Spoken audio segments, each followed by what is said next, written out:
What's up, everyone? John Rettinger from Techno Buffalo here. Tablets are bound to be the hot item this holiday season, and two tablets currently reign supreme. In one corner, we have the Apple iPad, and the other, we have the contender, the Samsung Galaxy Tab. With RIM's playbook looming large, these two are really top of mind. I'm going to put these two head-to-head in an 8-round tablet smackdown and see who comes out on top.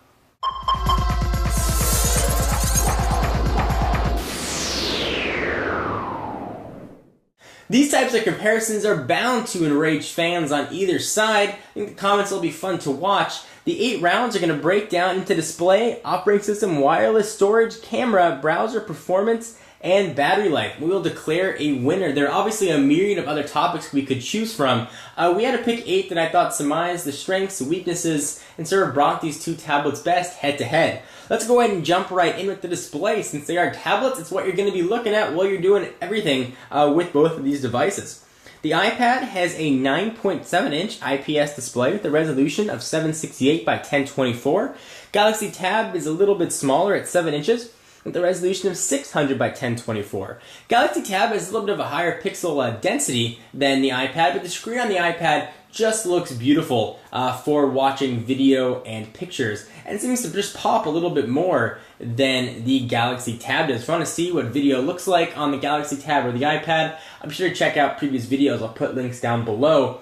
But suffice to say, the screen on the iPad just looks better. We're not talking about the size or anything, just the quality of the display. One nice thing where the Galaxy Tab does shine over the iPad in a display standpoint is in the ebook section. Text looks very nice with the higher pixel density, and there's a little bit less glare while reading books than you get with the iPad. But if you take sort of the view overall, when you look at video, pictures, books, web browsing, everything that you would do at a screen, the iPad definitely takes this round. Alright, so next we're going to jump into operating system. The Galaxy Tab is running a customized version of Android 2.2. Samsung put a lot of tweaks in to sort of optimize it for a tablet. It is by no means a tablet operating system. It's certainly meant for mobile phones. But Samsung has done a very nice job of sort of using some of the things they learned with their Galaxy S series of devices and their TouchWiz tweaks to make this work very well as a tablet operating system. Jump into applications. Scrolling is very smooth. You sort of see the icons are encapsulated. They both look very similar. You jump into the ebook reader now. It looks very similar to what we've seen on other devices. They've done a nice job taking what wasn't meant to be a tablet operating system, really sort of tableting it up and making it work quite well. If you want to see a full software overview, again, there'll be a link down below to that on the Galaxy Tab. One of the nice things about the Galaxy Tab as well is that it's running Android, and it is, of course, open. So one of the things you can look forward to is people probably rooting the device and getting access to sort of customize it and make it suit you the best. Not to mention the potential for custom ROMs. On the other side of the fence, the iPad is an operating system that was modified for the tablet, and it's Apple's very vertically integrated, meaning they control the software, they control the hardware. So the operating system was made for this tablet device. Certainly was modified from the iPhone. If you use an iPad, you know that you're going to sort of get a little bit of a locked down scenario, but with that locked down niche, you're going to get access to the iTunes Store, which will let you rent movies, rent TV shows, and certainly the App Store as well, as opposed to the Android Marketplace that you're going to get on the Galaxy Tab. Sort of the Android versus iOS is a debate that we could talk about for quite some time. At the end of the day, this is going to come down to personal preference. Whether or not you prefer Android, whether or not you prefer iOS. My big worry was not how Android performs as an operating system, but how it's going to perform as a tablet operating system. And I've seen Android tablets not perform all that well, but Samsung has done a really nice job about making Android work very nicely on a tablet device. So this round, personal preference, definitely has to be a draw. Next, let's talk about wireless. These things don't have Ethernet ports, so they got to rely on wireless signals to get all their network information. The iPad, of course, comes with Wi-Fi, and you can get a AT&T 3G version. The Galaxy Tab, of course, is Wi-Fi as well, but will be available on every carrier in the US and a myriad of carriers abroad as well, so you can pick the best network service for you. And you can choose pay-as-you-go plans for each of the carriers, so you're not limited to just one. You can choose whether or not you want even access that wireless information. So because you can pick your carrier, you're not limited to one. If you don't get good AT&T service, you can go with Verizon, you can go with Sprint or T-Mobile, depending on where you're going to be. They're all going to offer a flavor of the Galaxy Tab. So that definitely gives the Galaxy Tab a very nice edge in the wireless department. And this is a category that's really important to some people. If you're not near Wi-Fi and you want to have a signal and sort of use this as a media device or use it for a business device, you need to have a signal wherever you are, and being able to pick the network of your choice really is a nice boon for the Galaxy Tab. So next, let's talk about storage. You got to store some things on these devices. iPad, you're going to be able to get 16 or 32 gigabyte configurations. And at this point, let me jump in and say I'm not mentioning price on purpose.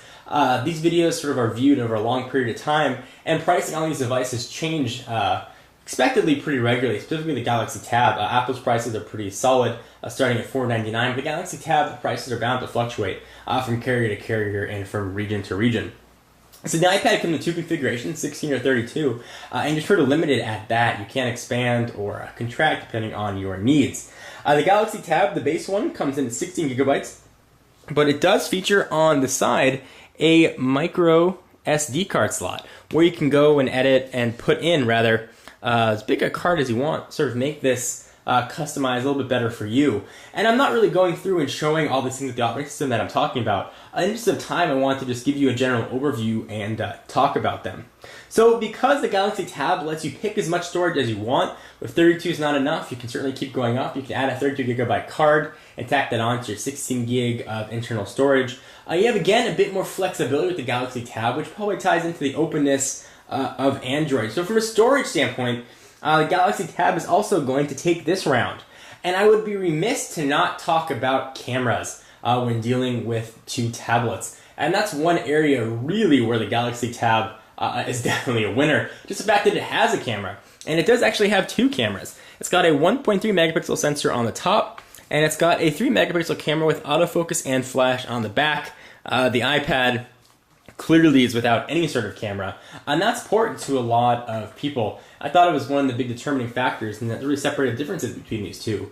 So if you're noticing a trend here, the Galaxy Tab is also going to take this round.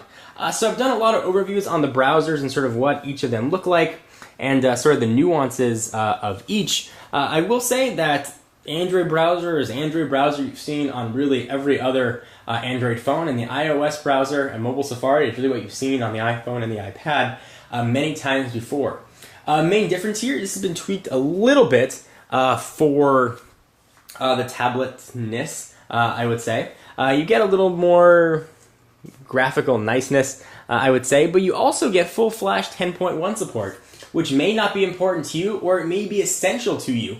Again, it gives you the options whether or not you want to have Flash support, whether or not you want it to be there. If it's essential, then you're going to have that choice. If you don't need it, you want to save battery, you can go ahead and turn that off. And I've sort of done these head-to-head comparisons with browsers, with Android and iOS devices quite a bit, and the Flash support that Android gives almost always gives it an edge. So if you're looking for a really solid browser with nice pinch to zoom, this is going to be a great way to go. Here we've got Google loaded up.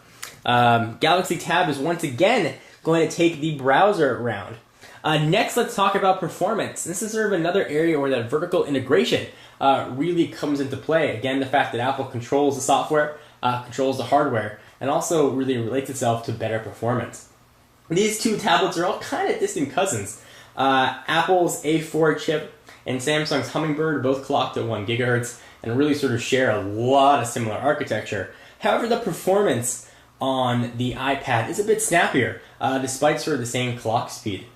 So when you sort of come down to multitasking, which sort of the iPad does iffy with iOS 4.2, sort of just using general things like iBooks and other devices, it's just a little bit faster. Viewing video loaded a little bit quicker, video looked a little bit smoother. The iPad is just noticeably a little bit quicker. It's something that you have to really use both devices to really get a sense of the nuances. But suffice it to say, the iPad is definitely going to take this round. Alright, next let's talk about battery. You're probably going to want to use these things for a little while. The iPad is sort of a very easy category to judge. The iPad's a bit larger, it's got a bigger battery, clocking in about 10 hours of usage, whereas the 7-inch Galaxy Tab has a 7-hour battery life. So that's sort of how those are going to break down. So we put these two through 8 rounds, and I can already hear the comments going crazy down below. I try to be as objective as possible and sort of leave personal opinions out of it and look at these like someone who didn't know much about either device. So we have 8 rounds total. I'll sort of run them through you again. Display went to the iPad. OS was a draw. Wireless went to the Galaxy Tab, which I also should have mentioned that the European version has the ability to make phone calls as well. Storage went to the Galaxy Tab. Camera, of course, with the Galaxy Tab. Browser went to the Galaxy Tab for Flash. Coming back across the board, and the iPad took performance, and the iPad took battery life, which gives us a total of iPad 3, Galaxy Tab 4, tie 1. Now, that is not to say the iPad is not a better overall device. Personally, I love the iPad. I think it's a fantastic tablet. It's probably my tablet of choice, but that's a personal opinion. Coming in objectively, the Galaxy Tab offers a bit more flexibility for the user. If you need more storage, you have that option. If you need different carriers to give you better network support depending on where you are, you have that option. If you're in Europe and you want to use it as a phone with a Bluetooth headset, you have that option. If you want to customize it, because it's Android and it's open, you have that option. You have a lot of options with the Galaxy Tab that you don't have with the iPad. If you're willing to live within Apple's limitations, which like a lot of people obviously are, you're going to get a fantastic tablet in the iPad. This is not to say that the iPad is a bad buy or a bad value. It's just very different than the Galaxy Tab. Hope this guy's helped and hope this sort of shed some light on which device may be better for you. I am John Rettinger from Techno Buffalo, and I'll see you in the next video. Bye-bye.